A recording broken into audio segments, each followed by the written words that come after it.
মা, রিফাতের কথা ভেবে খারাপ লাগছে। ও কি ভাববে? কাকি, ওসব আমার উপর ছেড়ে দে। আমি ওকে বুঝিয়ে বলবো। মা, আমায় যদি খারাপ ভাবে। কাকি, আরে আমি সব বুঝিয়ে বলবো। তার মাকে আমজাদ সুখ দিলে সে কি চাইবে না তার মা একটু সুখ পাক? প্রতি সকালে গোসল করুক। মা, রিফাতের কি হবে? কাকি, আরে ওর চিন্তা বাদ দে। ও কি ছোট নাকি? এত ছেলে ছেলে করিস না তো। তুই নিশ্চিন্তে আমজাদ ভাইয়ের কাছে গুদ মেলে চুদন খা।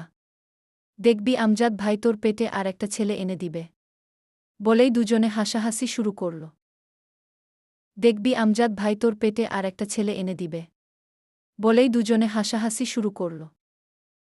তারপর থেকে চোদাচোদু করলাম। আমি আ আ আ করলাম সারা রাত। ও কি মজা, আ আ আ কি শান্তি।